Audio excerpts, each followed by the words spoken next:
An investigation tonight concerning James Madison University. Today, according to the Washington Post, the federal government is investigating the school for how staff at the school handles reports of sexual violence. This makes JMU the third public college in Virginia to face this sort of an investigation. JMU now becomes one of 62 schools across the country now under investigation for sexual violence issues. According to the Post, the investigation was started in early June. Right now, it's unknown what exactly sparked the investigation. However, members of the school have released a statement regarding this. This is part of the statement posted in the Washington Post. It says, in part, quote, James Madison University takes very seriously any allegation of sexual assault and is committed to providing a safe and inclusive environment for every member of the JMU community, end quote. Now, the University of Virginia, along with the College of William and Mary, also are the schools that are on that list being investigated. UVA's case started in 2011, while William and Mary became part of that investigation in the middle of April. Now, it is important to note federal officers part of that investigation tell the Post that no conclusions should be drawn from that report. A local college student says she was sexually assaulted by 3 fellow students who videoed at least part of what happened. That video spread around school, turning one bad night into a year of tough choices and possibly a lifetime of embarrassment. WHSC's Grant Cruz has part 1 of her story. The dark side of spring break. Students drinking, blacking out, risking not only their reputations but their safety. Sarah Butters says men she considered friends went too far, but Sarah says the school didn't go far enough to discipline them. It's a story you'll see only on WHSV. I remember going to the beach probably like around 11 that morning with all the girls I was staying with.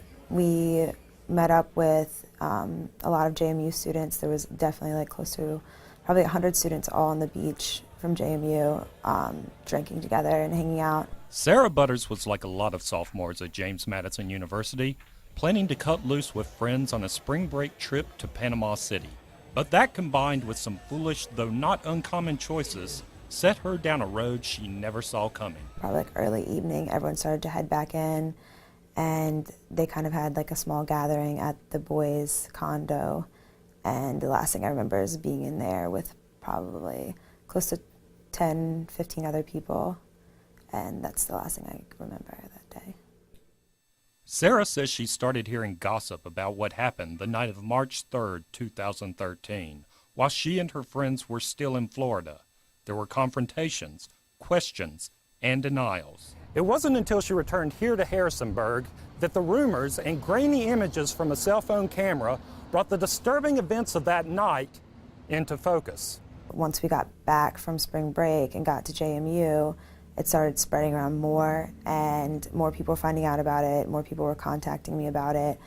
I had multiple guys like texting me, like saying like, you know, I just saw this video of you, it's awful, it's pretty bad. Accounts of a cell phone video, almost too unthinkable to be believed. I needed to see it for myself because I was having like a really hard time believing that my friends could do something like that to me and record it and then send it around and then lie to my face about it. It isn't clear how many people saw the video before Sarah, or how many have since. I watched the video and I was disgusted.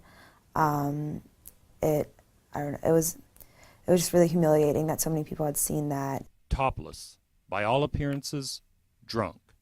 WHSV has chosen not to air the video due to its graphic nature and out of sensitivity to sexual assault victims. I'm clearly like not really able to defend myself or fight them off, and like we were in an enclosed bathroom. Like it was 3 of them surrounding me, and none of them thought that they were doing anything wrong. 3 young men, JMU fraternity brothers, laughing, groping. I just don't know why they didn't think to help me instead. Like it wasn't I was some random girl, like I was their friend, and not one of them like stood up and said like this isn't okay. Sarah discussed her options with her dad, a police officer. She decided not to go to Panama City Police since they were out of state, and instead to tell school leaders. Sarah gave JMU a copy of the video and says she was told if the code of conduct was clearly violated, the case would move forward with or without her. She returned to school, but says the case didn't start moving forward until late fall of last year. It just seemed like they're trying to say that the video wasn't that bad at first because they didn't want to acknowledge it, and they just wanted to try to avoid the situation altogether. There were hearings and appeals, and in April, Sarah says she received the last word from JMU, an email from Judicial Affairs titled "Final Decision in Your Case." It reads, all three students, Mike Lunny, Jay Dirtsball, and Nick Scallion, responsible for sexual assault and harassment, expelled upon graduation. They may not be on JMU's campus for any reason after graduation. They may not walk at graduation. I wasn't okay with that. I told them that I was not okay with that kind of punishment. We called and emailed the young men Sarah says are in the video for an interview. They never responded. Tomorrow night, in part 2 of our story, what action Sigma Chi fraternity took and what Sarah says is next for her. In the Web Center, Grant Cruz, WHSV. We'll be right back.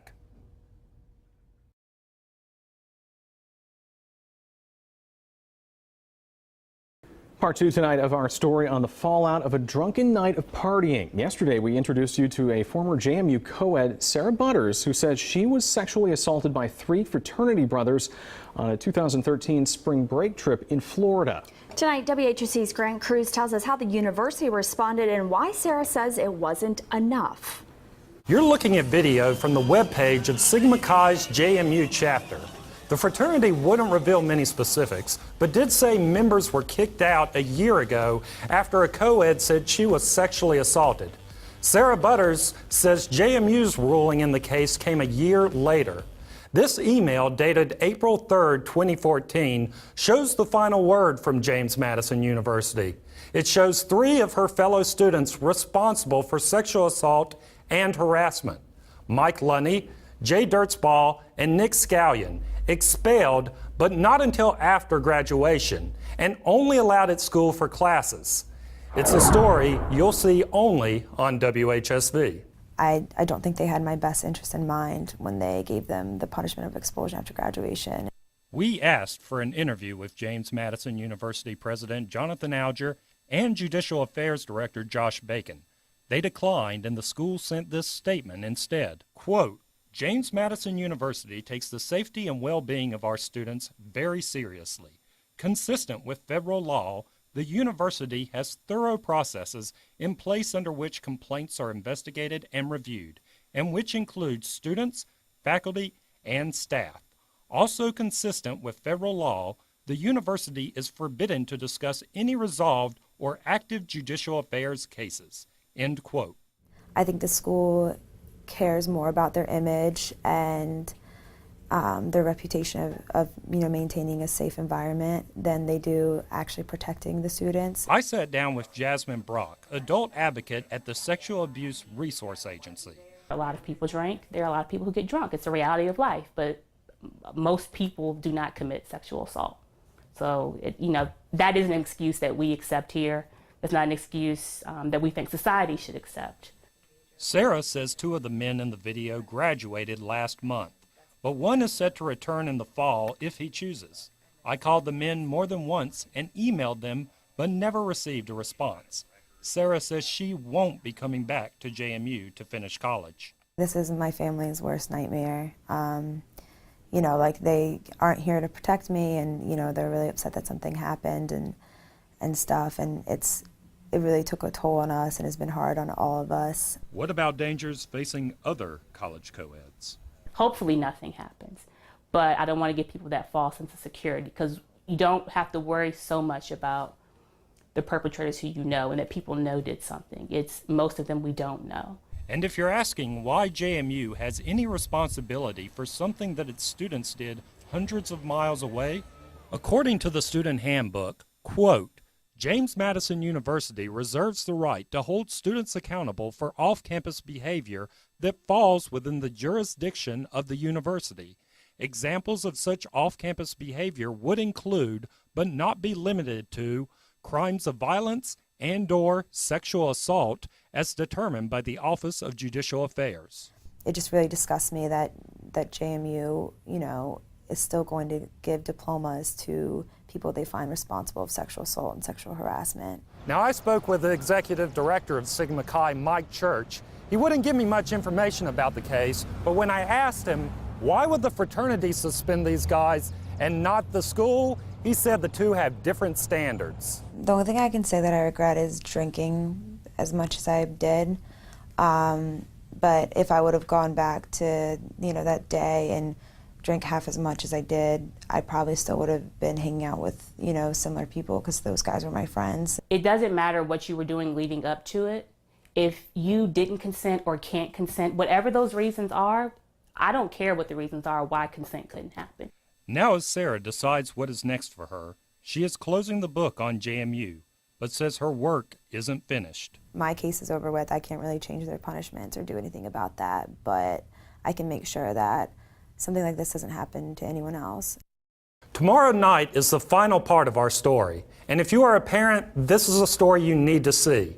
Find out how the internet may have turned one night of poor decisions into a lifetime of humiliation.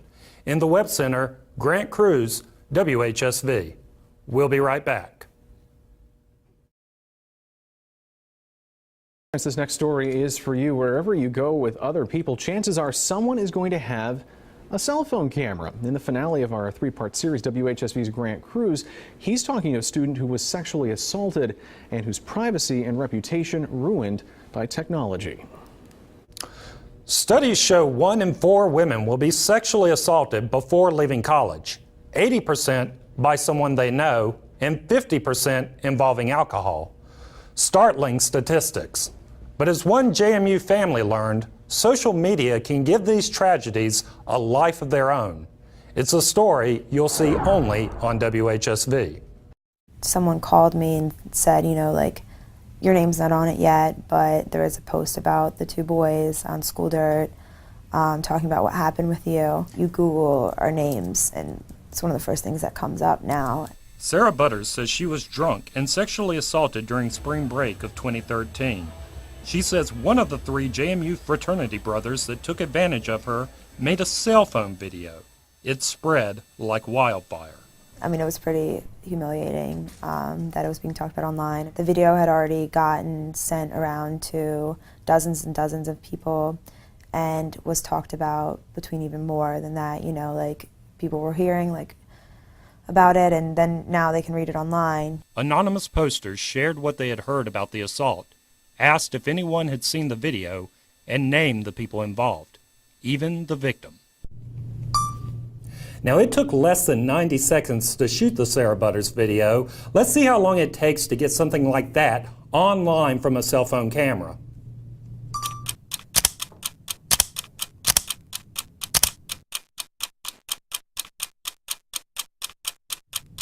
And there it is, online forever in less than a minute.